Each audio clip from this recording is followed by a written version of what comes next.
Hey, Mike, how do you feel about today? Feeling pretty good about it? I think today's a great day, Dan. I couldn't agree more. Like you say, any day that you wake up and your name's not in the obituary, you're off to a good start. Speaking of which, today's also a great day to start your own podcast. Whether you're looking for a new marketing channel, you have a message you want to share with the world, or just think it'd be fun to have your own talk show, like we did. Podcasting is an easy, inexpensive, and fun way to expand your reach online. Maybe learn something. Now, Buzzsprout is hands down the easiest and best way to launch, promote, and track your podcast. It's what we use.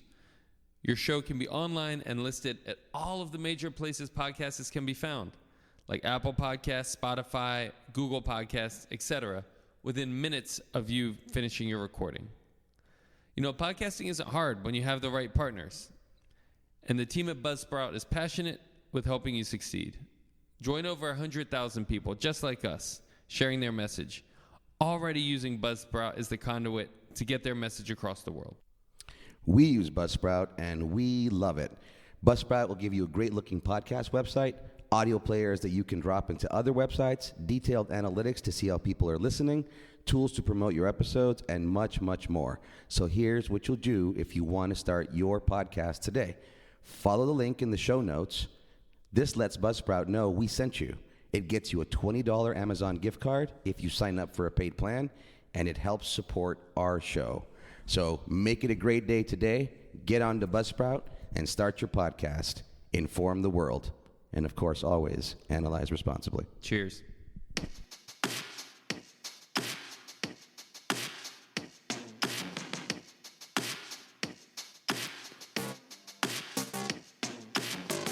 Welcome to ABA on Tap, where our goal is to find the best recipe to brew the smoothest, coldest, and best tasting ABA around. I'm Dan Lowry with Mike Rubio, and join us on our journey as we look back into the ingredients to form the best concoction of ABA on tap. In this podcast, we will talk about the history of the ABA brew, how much to consume to achieve the optimum buzz while not getting too drunk, and the recommended pairings to bring to the table. So without further ado, sit back, relax, and always analyze responsibly.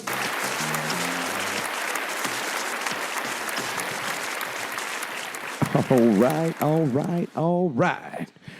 Welcome to another installment of ABA on Tap. I am your co-host, Mike Rubio, along with Daniel Lowry, good to see you, Mike. Good to see you, brother. Good to be back again. We're hitting the ground running, knowing that we had a delay in starting season 3, but here we are trying to get second episode out quickly.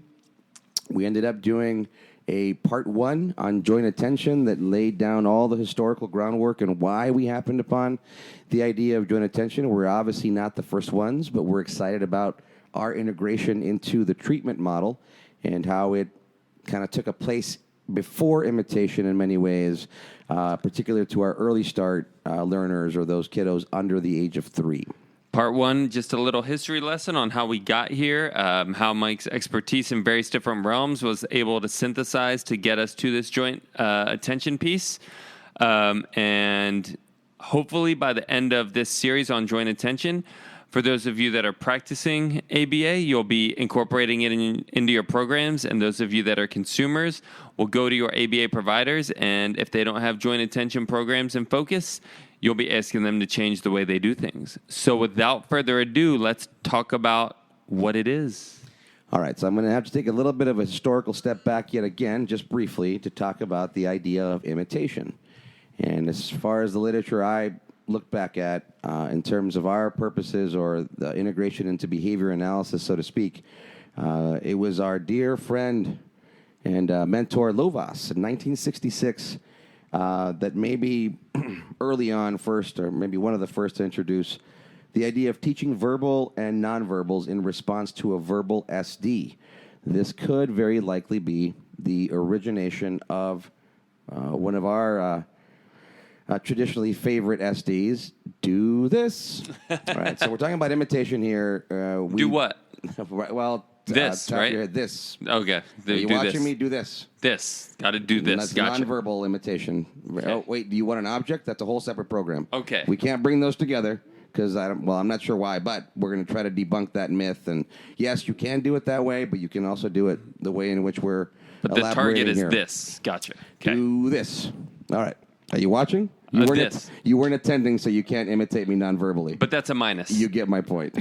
Okay. So then we look at the idea of imitation with objects now much more recently in 2002 with Carpenter, Pennington, and Rogers in a study they did in correlating joint attention looking at correlation with joint attention in preschool-age children with ASD, and the idea that object imitation preceded joint attention in the ASD sample, a pattern that's reversed in neurotypical children by most developmental accounts. So we've got an interesting little race or competition here developing between joint attention and imitation and how it develops first or it's present first depending on the sample in the study. Nice little crossroads, right? Knowing that we've got these early start learners that maybe are lacking the joint attention toward the imitation, whatever it is, we can hit both of these pieces immediately. And then now we've got these other pieces coming up in the research, right? We've got play and we've got language development, and all of these appear to be correlated. Super exciting knowing that this is hitting all our deficits with regard to the way our clients are assessed and then referred for services, right? Typifying the treatment.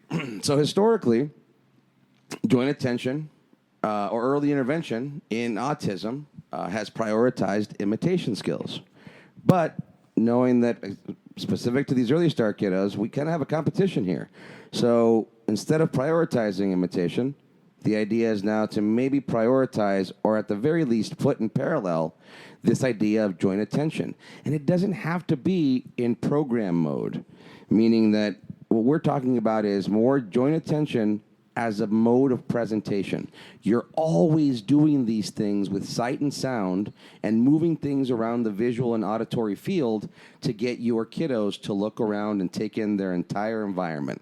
360 degrees, very different from taking a visual card and being able to manipulate it right in front of their face, which is also very helpful, right? But now this idea is the other part of that. We know the cards, heart on the card, the visual, we know that part. The part is now getting that card, or better yet, the world to be in a full 360-degree panorama. And that's where joint attention comes in, right? So we want you to imitate, but if you're not attending, then how are you going to imitate becomes the question. So that was one starting point there. So if we look at joint attention from a neurotypical view, we're talking about a skill that should be fully resolved between 15 and 18 months. Now, what is joint attention? Very, very briefly, we're talking about gaze shift, not fixed eye contact, which is something that traditionally we've been more keen on in ABA, but gaze shift, pointing, following a point, leading with eye gaze, or better yet, let me put this better, following somebody's point, proximally or distally, following somebody's gaze shift, proximally or distally, being able to orient to an auditory stimulus with a gaze shift, no matter where in your visual field, maybe particularly behind you, because that gives us the most salient response in terms of response to an auditory stimulus. And notice I'm saying that very poignantly. We'll talk more about that later, for sure. So you're able to follow that from other people, and then more importantly, because you've done that, now you're able to lead with your pointing, proximally, distally, as well as your eye gaze, and maybe somewhere in there you start throwing in some vocalizations, knowing that joint attention, along with play, along with imitation, are going to have a collateral effect on language development. And we could take any of those pieces out of that equation and have three of them, knowing that any three of them are going to have a collateral effect on that fourth missing on the list. So would it be too much of a truncated definition of joint attention to say joint attention is the ability to orient to either an auditory or visual stimulus and an individual in succession, in either order, either the individual first so that they can show you the auditory or visual stimulus, or the stimulus first so that you can show the individual? Is that too truncated? No, I think that's a really good way. It's a very good colloquial description. And I like the way you put it in the sense that something about looking at somebody's face, shifting to some other stimulus in the environment, whether in their hand or otherwise, and then looking back at somebody's face, right? So now I'm going to introduce this, and then I'm going to want you to elaborate a bunch more on this as you see fit. But now this idea that comes into the joint attention model, this idea of proto-imperative or proto-declarative behaviors, right?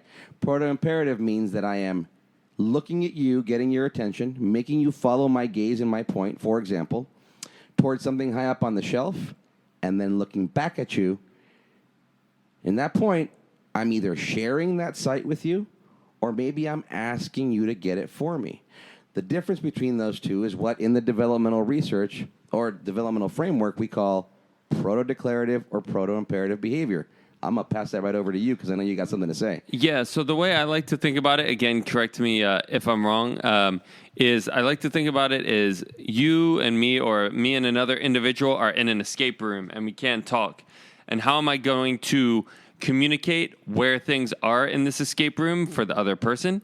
And I'm going to have to orient to them, see what they see, and point or direct their attention to objects, and then how do they communicate where things are in the escape room to me without talking? That's kind of how I think about it. I don't know if that's an accurate visual representation, but basically that idea. There's things and there's a person. How do I communicate where those things are or what those things are to that person without talking? And how does that person communicate where and what things are to me without talking? And we're talking about pointing and gaze shift specifically, right? But now gestures reaching your gaze shift by itself without looking at somebody. You're pointing by itself if somebody's visually oriented to you. All the other permutations, excuse me, that I like to joke about. So in ABA, we have this ideal response, right? I'm going to use a very specific and important example to our demonstration today, and that's the idea of response to name, an auditory stimulus, right? So we have defined that operationally as the child is doing something with their gaze directed at somewhere else. We call their name, and we expect them to orient their gaze to wherever the speaker is standing, okay? Now, traditionally, what we've done is we've measured that distance, right? So 1 foot, 2 foot, 3 foot. I just saw that this weekend at a conference, a very excellent presentation on the use of gestures, which had proto-declarative and proto-imperative stuff. I wish I remembered the presenter's name. It was an excellent presentation. But when it came down to the way they listed their targets, yes, we were right back to a very traditional approach and sort of listing this distance, knowing that once you jointly attend and you can demonstrate that you're orienting your gaze to the source of an auditory stimulus, then the idea of distance is irrelevant. Is there any substantiated research in that a difference between responding to name 2 feet and 3 feet away? It seems like that's, again, just ABA being overly truncated and coming up with arbitrary things. Inside and outside of the room might make sense, or immediate and non-immediate area, but 3 feet and 4 feet, like... And ultimately, what we're talking about is a vocal response, right? Yeah. So you bring up a great point, and I think what happened here is that knowing that by and large a good percentage of our clients would be nonverbal, non-vocal, then we have to expect this joint attention response to the name because they can't just keep coloring and go, yeah, what do you want? Which is going to be another way to respond in the future, knowing that you've got that vocal piece. So you're saying into the room, out of the room. Yes, that's an excellent way to start conceptualizing it. We need to be a little less systematic in that sense, a little less quantified, if you will, without losing the power of our data, right?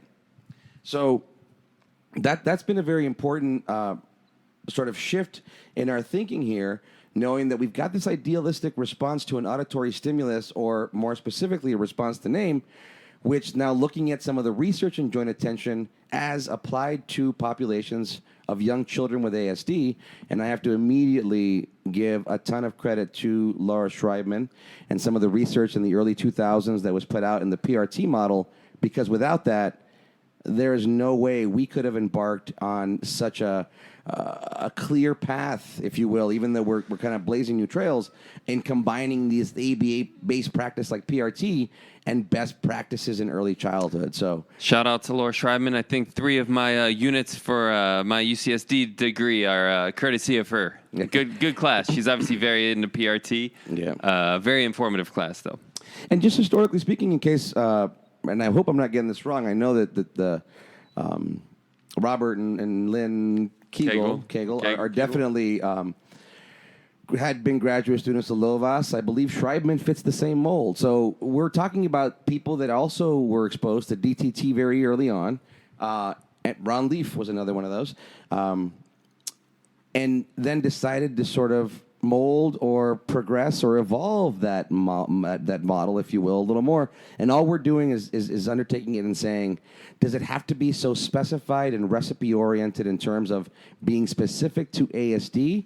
Or can we embed that treatment modality into just regular old interaction with a young child, right? So again, huge credit to Schreiben and a lot of the publications that were used in the presentations that we're currently presenting or disseminating to people. And it's important to understand that base. We're not just inventing this correlation or this cross-disciplinary effort. There's real good basis for it, not just based on our experience, but even from the research base. DTT to PRT, that wasn't a huge leap. All we're saying is, well, PRT, in terms of its more open-endedness, I think it applies here. Another thing that I want to mention now is that we're talking about is a child or client-directed play-based effort. That's what people, I think erroneously, like to refer to as unstructured treatment. We've made a nice shift, I think, to really understand this better, to say this is child-directed play-based treatment. As soon as this takes hold and we develop a level of engagement and joint attention, then the idea for more structured or better yet, adult-directed activity with more target specificity is going to be possible. And in fact, it's going to be possible in a way that we can never get to if we begin with our prompting hierarchy immediately. I can't prove that with data. Maybe there's research out there. Please do let us know if you know something like that. Maybe we end up doing it. Point is I feel very strongly about that. Kiddos are spending less and less time with those tantrums that maybe we caused, that we were talking about in last episode. So, nice little tangent we went on there. Let's screech this back onto the road. Keep bringing it to life. Concept of joint attention. So what is it? It's all those things we just talked about. It's following somebody's gaze shift, following somebody's pointing to the point where you can use your gaze shift, your pointing, your vocalizations, your gestures to get somebody's attention. And to use Dan's words, it's communicating effectively and fully without the use of vocal behavior. That's what we're talking about. So if you're good at joint attention and all these cues and behaviors, it's what we all do when we're in a foreign country. We don't speak the language. When you get around, this is the stuff you're using. Yep. And it's developmentally the basis, the foundation for, or a strong correlate, I should say, definitely an underlying factor in the development of language or verbal vocal behavior.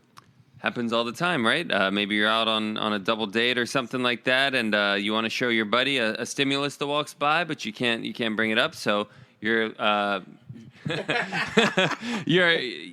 I don't think either one of us has been on a double date in a while. No, we haven't. But hypothetically, stimulus walks by, but you can't talk about it out loud, right? Like a nice car, you're saying. A nice stimulus, car. When Yes. You're saying nachos. The nachos come out of the kitchen. The dessert. And tray. Exactly. Yes. And you want to communicate that to your buddy that you should get the nachos, but you don't want your significant other to hear. We might be getting in trouble for this one. We're going to continue on. So what do we know? Again, I have these 4 ingredients in the cauldron, right?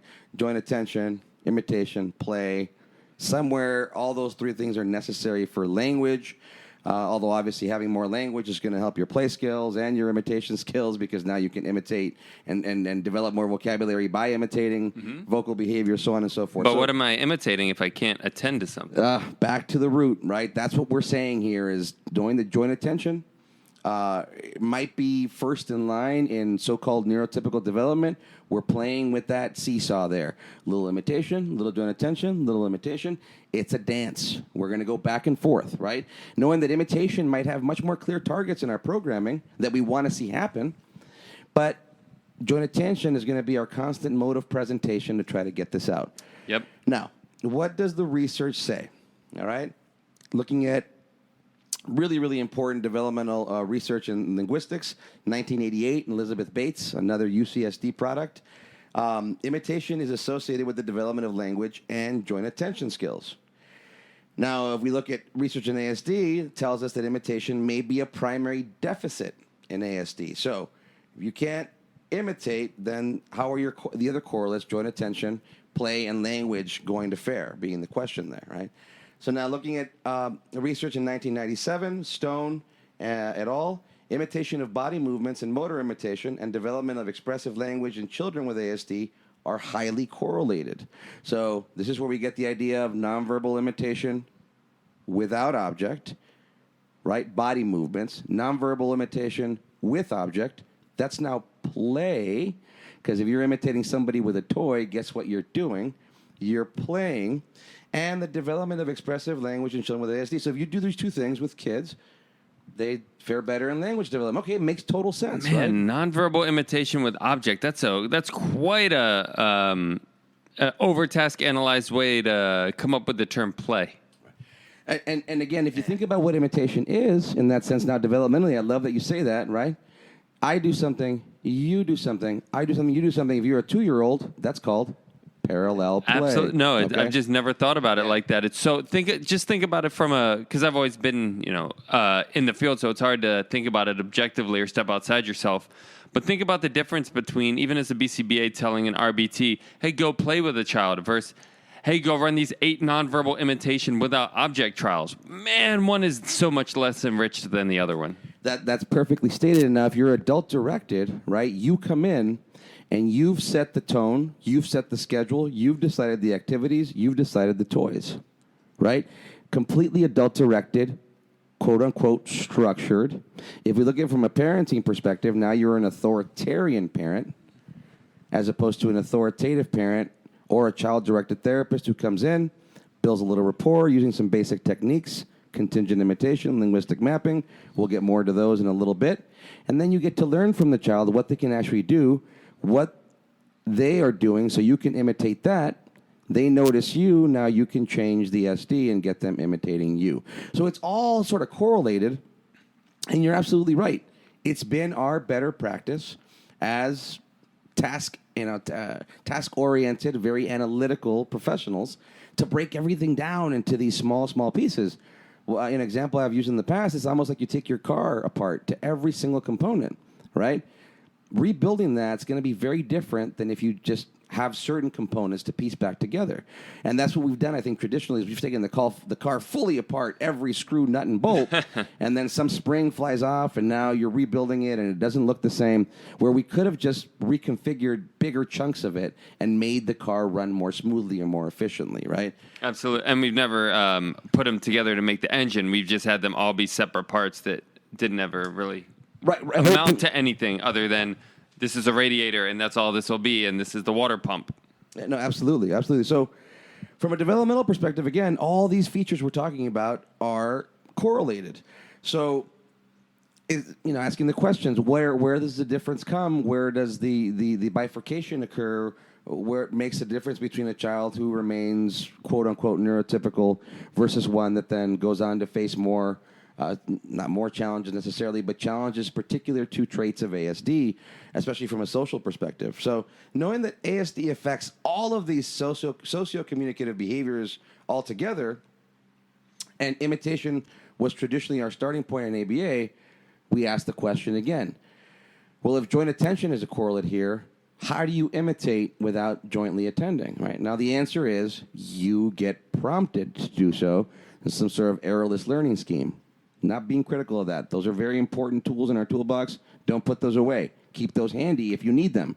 Again, we're shifting the paradigm here. These kids don't have autism, so we're trying to look at a more developmental framework and early childhood best practice with which to arrive at the imitation practice. Sounds like if I'm going to get prompted to go through imitation, then the reinforcer is probably going to be artificial or external. Because otherwise, if it was internal, I would have already imitated. I love that you brought that up, and I hope we come back to this topic, or maybe we elaborate on it now. But one of the things that we have a lot of trouble with traditionally in ABA is the idea of generality. And the idea of generality, in my opinion, one of the reasons it's so difficult is because of our pervasive use of extrinsic motivators. Absolutely, yep. Okay, so what we're talking about here is that we are starting with joint attention, linguistic mapping. That is how our conditioning that's how we're going to begin to condition ourselves as reinforcers. We're paying attention with everything they're doing and everything they're saying. Exactly. We've conditioned ourselves just as reinforcer deliverers, typically, right? And Nicely it phrased. doesn't really make sense that I touch my nose, and I touch my nose to get an M&M. So if I want an M&M in the future, I touch my nose. Like, why? It's completely decontextualized. There's no, like, imitation from that prompting perspective has no functionality other than to show that an individual can touch their nose. But how are they going to go from that to knowing what their nose is or know why they touch their nose or anything like that? So this joint attention, as we'll talk about, the alternative way outside of imitation taught through sheer physical prompting will make a much more enriched experience. Yeah. And again, we don't put the prompting away as much as No. we might wait for a more clear line of consent from a young child, as opposed to assuming that based on their size and age and the fact that we've got consent of the parent, we can come in and motor them around. There's many other reasons to motor them around that are going to be much more play-based and actually motor-based and important for that reason, but the consent piece also comes in here. So we've got intrinsic versus extrinsic motivation and how we're building that towards some future generality, knowing that, yeah, you're right. There's a direct relationship between action and reinforcement. I do something, you do something. Now, from a social learning perspective, it's your imitation of my actions, the interaction that is being cultivated as a reinforcer. That's awesome, man. That's actually socialization, right? Interaction. Good word. Interaction. There you go. So one of the really important things that I alluded to earlier was this idea of eye contact versus gaze shift. We have, and that's why I think a lot of people in the neurodivergent community right now are talking about the discomfort that they've got in having to fix their eye contact on somebody's face.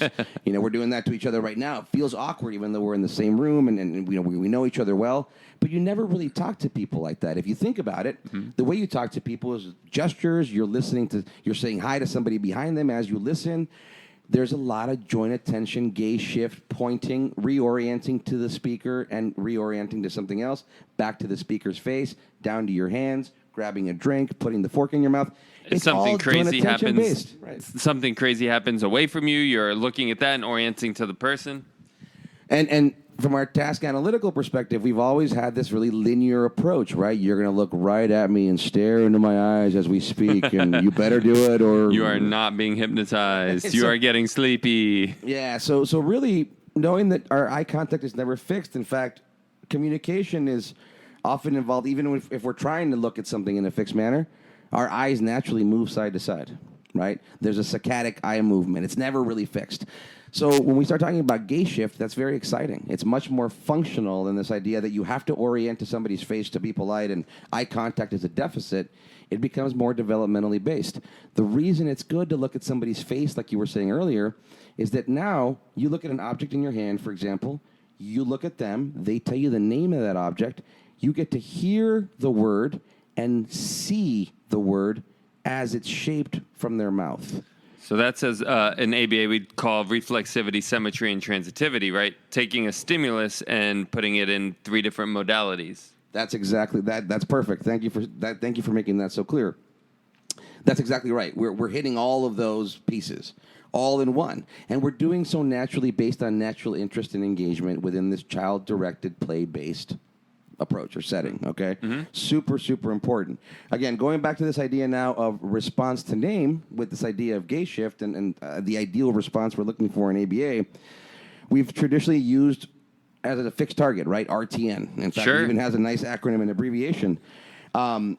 So what we came up with that was very exciting from this joint attention piece is how do you teach that? It's not that we're going to prompt the speaker's gaze toward, or the listener's gaze toward the speaker. We're going to say their name more and more and more, right? And then whenever they actually turn around for whatever reason, because we're 1 foot there, we'll give them the M&M. Again, these things, by and large can work, but we came up with what I feel is a better idea, which is it's not up to the child to do this, but for us from the very beginning to let them know that if we want their attention, we get down to their line of sight and we call their name. And guess what happens pretty consistently when you do that to a child? They look right at your face. Yep. Imagine that. I am modeling the very behavior I'd like this 2-year-old to do, but But instead, traditionally, we might have called their name from some distance and then prompted their little face up toward the direction of the speaker, whether or not their gaze shift was actually moving in that direction. Yep. So, again, these are all things that came out of this joint attention model and saying, so if I'm actively seeking gaze and then shifting that gaze and doing this, contingent imitation linguistic mapping, at some point then, instead of calling your name right in front of your face, I'm going to call it from a little bit to the side. And if you're accustomed to seeing my face when I call your name because you look at it, when it's not right in front of you, you're going to shift your gaze to where I'm at.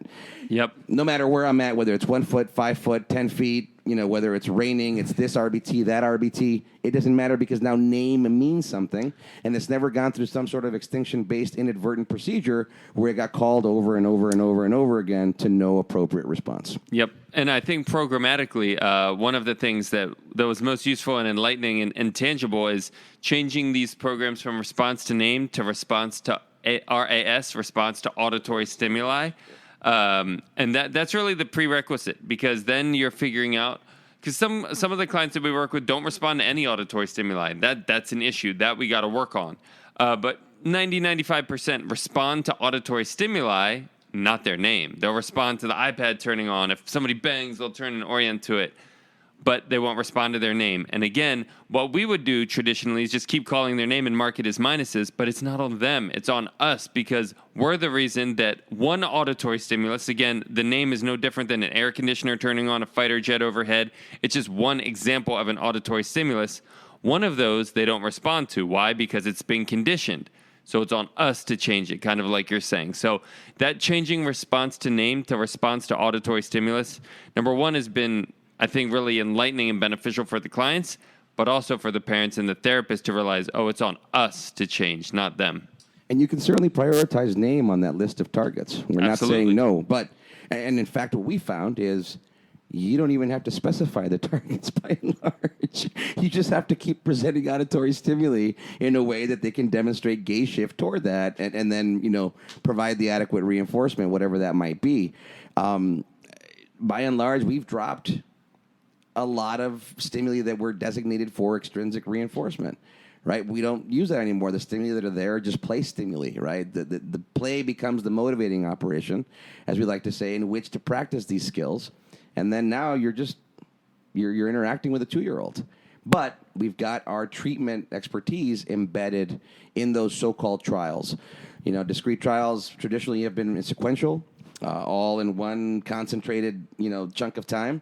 And all we're doing is spreading those out now with joint presentation or joint attention as a mode of presentation, spreading all those trials out to whenever they're feasible, whenever the SD becomes appropriate or accessible. And that's it. So let's do, with this idea of we're talking about task analysis, for example. With DTT, traditionally task analysis identify a series of steps toward a behavioral sequence or a learning set, right? So hand washing, labeling colors, receptive first, expressive next. I'm not saying that's wrong. It's actually very analytical. But developmentally speaking, does it happen in this continuous fashion, or is it a little bit more of a hodgepodge, right? No. You learn running before you learn. You learn running before you learn swimming. You can never learn swimming before running. You can never learn them concurrently. There's a specific way that we have to teach actions, and prepositions have to learn up before you learn down. And then further, mastery criteria, as we all know it, and statistical analysis have largely guided the presentation of the intervention. Yes. Your trial types, right? Yes. So that's the mode of presentation. Yes. A lot of people have, I think, mistakenly, and I'd love to debate anybody that wants to come on this and actually research the topic more, not debate to win, but debate to be informed, that we've taken that mode of presentation as the therapeutic piece, not as the important statistical analysis piece, to let us know that this ABA stuff leveled the playing field, that individuals with autism learn under the same procedures and conditions that the rest of us learn, with some certain deficits like imitation. What about if they're attending? So now that attending and the amount of trials seem to be the overriding variables here. So I can safely say, confidently say, ABA has leveled the playing field. Yep. With the differences of, are you paying attention to me? And maybe you need to practice this a little bit more than your peer, but by and large, that's what ABA is telling us. So the idea that we've sort of set these mastery criteria and these sequential presentation pieces comes into question, right? So while systematic in its methodology, a DTT presentation style can also overly contextualize or maybe decontextualize targets, leading to concerns with generality, right? Sure. So I've already picked them. It doesn't matter whether you like them or not. This is based on some sort of milestone that's developmentally appropriate, but maybe or maybe not. Did we assess your need for it? And then, furthermore, you may not be engaged. So we can be as systematic as we want. If the child's not jointly attending or engaging, then our hopes to imitate are going to be diminished. You're going to need, 40, 50 trials at least before you can move on to the next target, right? Probably with some margin of error because the individual is not imitating appropriately. So we asked the question, does our DTT presentation style historically make an environment more enriched or less enriched with regard to a child developing in that environment? Does an IKEA table and chair count as enrichment? Depending on what you're presenting on it and what's around you, right? So yeah, I mean, if white walls has to be anything other than white walls is distracting because we were trying to limit the amount of distraction based on the the unease of the behavior that we were seeing. These kids weren't jointly attending, so we exactly. It has to be because they're overstimulated. I'm not saying that's completely wrong, but it can't be the general premise either, right? So knowing that we're picking the targets, we're picking the stimuli, we're picking the way in which they have to sit and attend. Is that an enriched environment, or is that an environment we consider enriched? The enriched environment is going to be, by and large, whatever their home is, in this case, because it's in-home intervention, and then it becomes about our actions and, yes, the stimuli we bring, but more importantly, the stimuli that they interact with. Because if they don't interact with, it doesn't matter if it's present in the environment, it's not going to provide enrichment. So we take this from Anne Fernald's research on socioeconomic strata and why certain kids excel and why others don't from a socioeconomic perspective. She talked about enriched environments, which fit really nicely here in saying, wow, our practices kind of take enrichment away from the environment. Now, again, we did it with good reason, but can we reintroduce it now that we have this premise of, no, these kids don't have autism. So we're gonna put all those assumptions aside, and we're going to start from just a basic developmental framework. Okay. In the prior historical perspective of ABA, the historical delivery of ABA was enriched, but it was enriched for the therapist to be able to hit as many different targets as they can to get as many different data points as they can throughout the entirety of session. Versus with joint intention in the more latter PRT-centric methodology, it's much more child-enriched. Right. So we're taking the targets from what they're able to do already and then expanding and varying from that framework as opposed to just picking developmentally appropriate targets, which, again, there's nothing wrong with. But if the child's not engaging with those pieces, then it doesn't matter how developmentally appropriate they are if they're not happening. Absolutely. Right. So, yeah, that's where the child-directed part comes in versus the adult-directed part. And I want to make something very clear. This, by and large, this approach is allowing us to get more adult-directed as needed in our treatment. So it's not to say that it always stays child-directed, play-based. The play-based, I encourage everybody to keep as a motivating operation, certainly for any client 5 and under, right? That's what kids that age, little humans that age, should be doing, in my opinion. But the rest of it, in terms of adult-directedness and target specificity, again, I contend that it gives you a better opportunity to establish that, knowing that you front-load, you put all your time in on building that rapport, truly building that rapport, as well as instructional control, not just instructional control. So in the past, I think we've confused those two things and used them interchangeably, knowing that if a kid is working for the M&M, well, you've built rapport. Not necessarily. It's probably M&M based. It all depends on what that motivating operation is. It comes down to that. I'm not sure if you're going to touch base on that later, or we should talk about that now. What do you have in mind? Yeah, so just the motivating operation, and you'll talk about it with contingent imitation, but the joint attention, meaning that the experience is the motivating operation, the shared experience is the motivating operation versus the delivery of some tangible reinforcer being the motivating operation. And I'll talk about how that relates to manning and tacting a little bit later, but that joint attention piece is just creating that experience to be a motivating operation, which I think is what a lot of parents really struggle with later. In when we come in to work with them, they're like, "Well, my kid only does their homework to get the iPad, or only interacts with me to get the iPad." Well, because you've been an iPad deliverer for 18 years of that individual's life. So, joint attention, and as we'll continue to talk about, is a great way to establish us as the motivating operation, or the experiences with us to be a motivating operation. And let's emphasize that as much as reasonable, because that is the key here. Again, more traditionally, we come in and instructional control means the child is paying attention to us and only us in our instruction.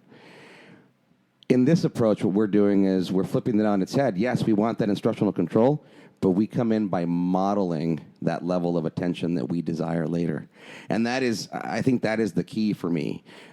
It makes us pay attention. It reminds us that we have to pay attention to the situation, not just the client pay attention to us. So it becomes reciprocal. And at some point, we'll talk about reciprocal imitation too, which is super exciting. Something else that I'm taking from Schreibman and PRT specifically. But that said, perfect segue. We get into the joint attention training. I needed an empirical base, right? I needed developmental theory. I needed good research and ABA treatment to show us the way. Somebody's done a procedure. Somebody's put a set of steps together somewhere that they tested and they said worked, and then we can jump off of that laboratory base, take it in the living room, as we like to say here. Enter Whalen and Schreibman and their really, really good publication back in 2003 on teaching joint attention skills. I don't have the title in front of me right now, but maybe before we end, I can give it to you. And this particularly outlines an empirically validated procedure to promote joint attention behaviors. So what we've done is we've taken this procedure and made it much more an active mode of presentation, okay? And you recently had a chance to see me talk to some new professionals in the field, or at least new to our particular work environment, and describe this. And as I describe this today, I will use the same phrasing. I'm going to give the ideal presentation and response, knowing that in the living room, without the experimental controls, and even with experimental controls, you're going to hit a whole lot of variation. So the idea is to keep dancing with this until you arrive at those desired responses, and then reinforce them and make them continue to happen. All right. So the really cool part about this protocol is that it aligns beautifully with early childhood best practices. So when we talk about contingent imitation and linguistic mapping, those aren't intervention procedures. Those are just good ways to raise kids. Again, typifying the treatment. That phrase just keeps coming back with this. Yeah, no, for sure. So what we're talking about here is child-directed, open-ended activity, play-based, developmentally sound. We're not going off the developmental trajectory here.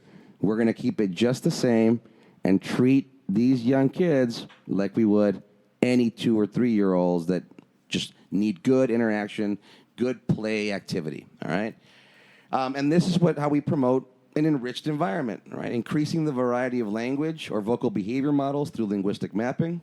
It still preserves and promotes the basis for discrete trial toward our needs for data. It just means that these trials aren't being presented sequentially, and sometimes you're leaning on the incidental occurrence of these trials, leading it forward. And it allows the trials to be contextualized appropriately through play. You're playing with the puzzle that has the rainbow, that has all the colors. And guess what time it is? Time to talk about some colors. You can also count those pieces. So colors don't just mean colors, they mean numbers. Another nice thing that we've done, I think, is instead of semantically categorizing our programs for colors, numbers, this, that, and the other, these are now just verbal operants. Yes. That's all. And as long as they get produced, we reinforce them. Whether they could talk about, again, traditionally we might look at a rainbow puzzle and say, oh, wait, why are you counting? You're supposed to be doing numbers. Well, there's a number of pieces to count. So whatever is contextually appropriate to the situation that's related to the developmental milestones and goals can be implemented. And again, going back to our collaboration series, when we talked about how our job is just to basically get the behaviors under control. So whoever the person, whether it's the occupational therapist teaching the motor skills, or in this case, the educational teacher teaching the targets, our job isn't necessarily to teach the targets. Our job is to get them to a position so that they can attend, or in this case, jointly attend, so they can be receptive to the targets. That's absolutely right. We have often, in our opinion anyway, and I'll speak for you, mistakenly identified target specificity, right? So we're looking at exemplars where the target behaviorally is really jointly attending, pointing, shifting your gaze. That's behavior. Color, red, that's not a behavior. Identifying the color in some way, shape, or form, that's the behavior. And I think you're absolutely right. That has been a little bit of a misnomer, a little bit of an error in terms in how we've set up some of our programs traditionally, knowing that some people might be doing that still, and that's fine. I hope you're listening and not receiving this critically as much as understanding the framework and the shift, knowing that red, one, letter A, those are all vocal behaviors. Yep. The way you semantically categorize them only serves to restrict your mode of presentation, which means you might be presenting colors because that's next on your program sheet when the child really has an interest in that numbers puzzle over there, and you're missing an opportunity to develop a lot of important behaviors in that moment. Yep. Absolutely, yeah. And with making us the motivating operation, it also gives an opportunity for the child to reference us and seek out that instruction rather than us presenting instructions where the child is really indifferent or doesn't want us to be there to present the instruction. They're playing and they reference us to show us something. We interact, and that also might be our opportunity to present an instruction, or not even necessarily an instruction. I want to kind of get away from that term, to present an opportunity or a label or a stimulus for them to imitate or respond to. So think about the way you just explained that. It's no longer just this unidirectional linear path. I present an SD, you do the defined behavior, I give you a predetermined consequence. Now you're saying that happens all around our world, everywhere, in a multilinear, multidimensional fashion. You're saying now that by paying attention, we're going to be able to be prepared with our training and our content expertise to keep the interaction going, where before Absolutely. It wasn't a bidirectional or reciprocal interaction. No. It was us setting the tone, setting the stage. Again, as I say these things, I know that I'm saying it in contrast. Obviously, these techniques that traditional techniques I'm talking about are the only reason we can, have a springboard, a platform from which to jump off of and be doing the things we're doing. So instead of being this mean person who comes in with all the stimuli and tells me to match red 15 times, I'm playing with a car that happens to be red and you're identifying it as red when I look at you, or I come to bring you the car, and instead of you withholding it and making a contingent on me saying red, you're rolling it up and saying, look, the car goes up, and putting context to the preposition rather than withholding and making a contingent. That joint attention is so much more of a richer interaction and a bilateral or interaction, as you would call it. It is an interaction, again, for that very reason. And before, we think we're interacting with instructional control. Instructional control goes in one direction usually, and that's not a problem. Yep. We're just saying that here it's a bit truncated. Here it's missing the other part, the reciprocal part of it. And socialization is a reciprocal process, for example, right? So maybe all these things that we're talking about are going to have a collateral effect on the rest of our programming efforts to teach our clients to engage their environments and do so in a way that's socially significant for them as well as the people in their environment, right? So we're getting near the end here, believe it or not. What I'd like to do before we end is quickly go over these steps from the Schreibman articles to kind of try to demonstrate from an auditory perspective the best way possible how you might go through this. Maybe this will provide the impetus for us to start putting more visually based materials available to our listeners. Yeah, potentially check us out on YouTube. We may be demonstrating this as well. All right. So I do want to say Whalen and Schreibman, joint attention training for children with autism using behavior modification procedures in the Journal of Child Psychology and Psychiatry, 2003. This is the exact publication where we have adapted this protocol and sort of modified it a little bit. What we did for our purposes is we looked at the lab procedure and then we discussed 10,000 ways or so to utilize that lab procedure, knowing all the margins of error that could occur, knowing all the distractions that can occur when we're in somebody's living room. So starting with this part one, or this idea of response training or proto-imperative pointing, and in this level one, you're training a response to an object that, in simple words, you've got your attractive stimuli, You bring them over to the child, one in each hand, as far apart as possible, so you can facilitate some sort of gaze shift as they reach and or point, hopefully, to grab a desired one. And in this case, you allow them to have that, and then you try to visually get them to orient to the item that you're now holding, the one they didn't choose, and ideally, they would put their hand on it, right? So this is the lab procedure. That's the ideal lab response. Now, why is it important that they put their hand on it as they're looking at the other item? Symmetry, so they understand while they're looking at the other item, so that's joint attention. Right. They're In other looking words, at if the they item. don't look at the other item, they're touching it. What often follows your point? Your eyes. Your eyes. Right, exactly. So unless we're really disengaging our gaze, we're going to look at most people and point to them along with our eyes, okay? So even though we're going to separate those two features here, it's only from a task analysis perspective and from the lab protocol perspective, but naturalistically speaking, those two things don't separate very often, okay? Going into level 2, we're going to have trainer response to an object being tapped. So you might have two noise-making toys, again, the presentation, one in each hand, far apart as reasonable, so the child can shift their gaze and begin to either reach for one or shift their gaze for one as a way to man for it. You allow them to have it, and then you immediately walk behind that child and start making noise with the toy. In the lab procedure, they tapped it, okay? I think that can be modified because we want that really salient response of them turning over their shoulder and looking, okay? So the first step 1 is the visual stimuli, so they're engaging with one. Another stimulus in their visual field. Step 2 is now responding to the auditory stimulus. Absolutely, absolutely. All right, so now moving on to level 3, you're doing everything that you did in level 1 and 2 in terms of the stimulus presentation, okay? And now you're expecting the child to engage with the new toy for at least 5 seconds. Okay, so now you've gotten them to touch it or maybe look over to it. You've gotten them to look over to it based on the noise in level 2. And now, ideally, what we want is for them to put their selected toy down, engage with the toy we're offering, and then go back to the other toy.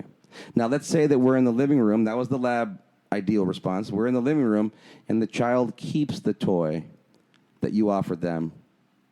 What do? Do you reset and do an error correction procedure? You might go back to step 1 or step 2, or you might start imitating what they're doing with your current toy. Yes. So, meaning you just go ahead and grab the other toy and start doing something in order to redirect that joint attention, gaze shift, pointing. You can start asking them for them back. You could do some negation practice. How often are our kids telling us no and we don't listen? Yep. So, yes, absolutely. Thank you this is the way we expand it, right? You make it an interaction, knowing that you have an ideal response you're trying to get to. What we often find is you identify 4 or 5 other responses that are also worth reinforcement because we're naturalizing the interaction. As much as possible, we're going to avoid prompting, avoid taking that toy and avoid prompting in our older context of prompting, direct prompting, them to pick up the second toy. We're going to have them be motivated to do that.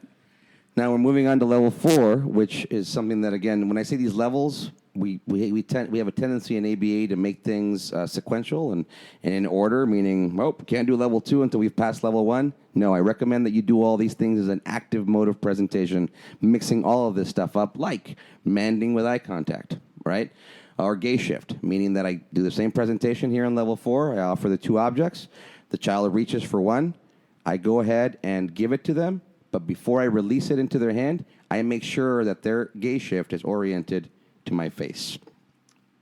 And I would even add here, you might say the name of the object. Take advantage of that orientation towards your face to give some additional stimuli. Now, a question came up in our last training group. A common way of doing that in ABA is to take an object and move it next to your eyes so they orient. What are your thoughts on that? And is that the best way, or are there better ways of going about that? I think that is one way to do that.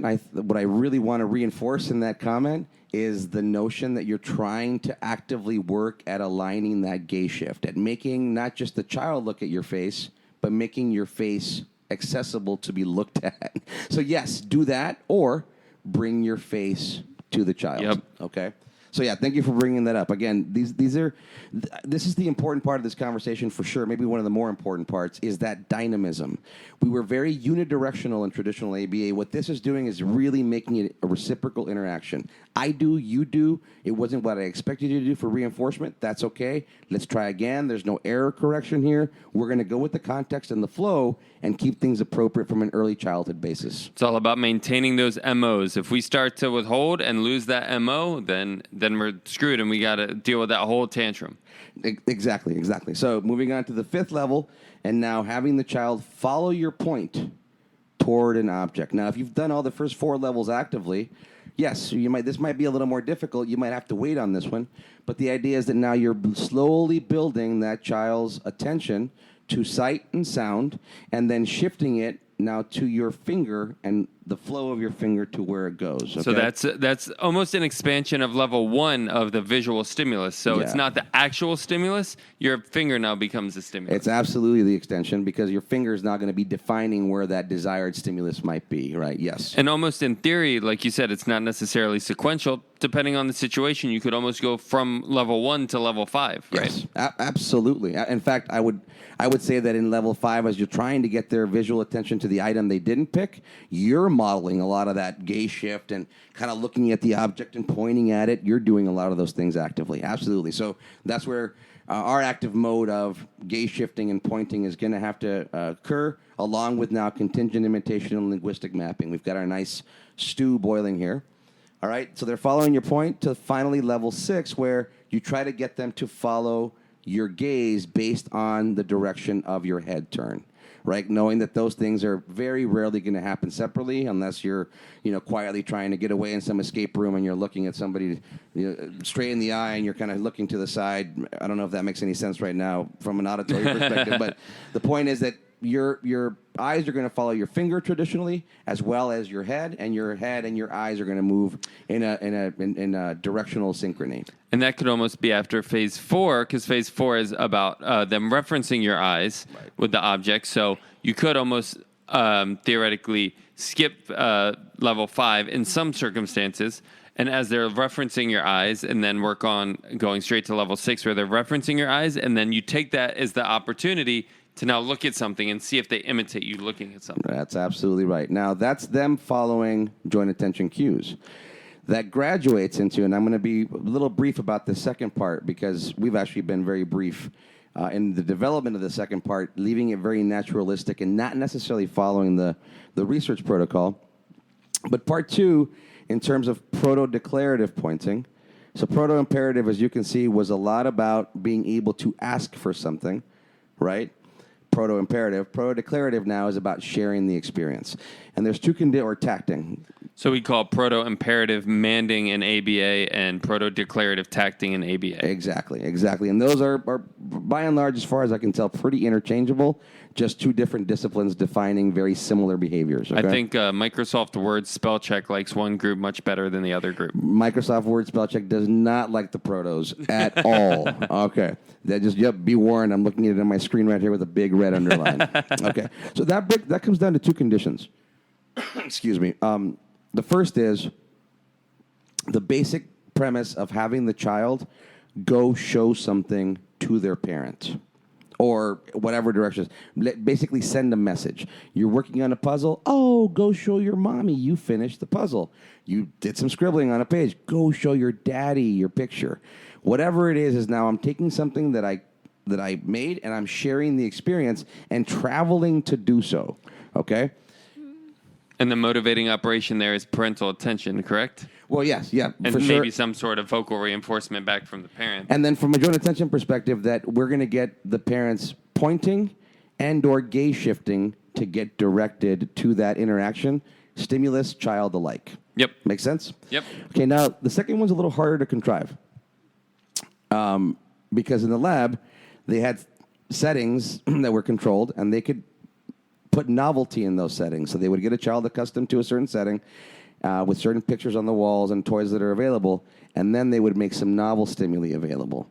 And the idea is that promotes the child to share that experience and go, oh, point and go, look, Mom, that was in here last time, or some semblance of that. So that's a little harder to do in a home environment that you don't necessarily control. but books are an easy way to present novel stimuli in an unexpected fashion, such that a child might point to something on a page. So something that doesn't belong there, something that's new to the page, maybe it's a book that's new to them altogether that has familiar and preferred stimuli. Whatever it is that you can create novelty with which the child may be motivated to present a proto-declarative effort or a tact and go, oh, look at that. And again, this is going to happen with just gaze shifting and pointing primarily, okay? Absolutely. And in part 3 of our joint attention, I'll talk about how that relates to the verbal operants and how potentially tacting doesn't necessarily have to be in such a sequentially delayed presentation from manding. That I look forward to that. We're going to continue on this developmental trajectory and framework related to our efforts over the past 3 years in our personal work with early start learners here in California. That is it for today. Thank you for your attention. We've taken you on a little bit of a longer ride on this ABA on Tap, but we always appreciate your questions, your commentary, you reaching out to ask us where we're at, because our good buddy Dan was down for a little while. So I forget the name of that listener. We should have remembered, but somebody did reach out and say, hey, where are you guys at? It's like, oh, we're coming back. Don't worry. We've got a little bit of a delay. So thank you all out there who are listening and downloading around the world as far as we understand. That's super exciting. We hope you find this information useful. And as always, analyze responsibly. Cheers, brother. Cheers. ABA on Tap is recorded live and unfiltered. We're done for today. You don't have to go home, but you can't stay here. See you next time.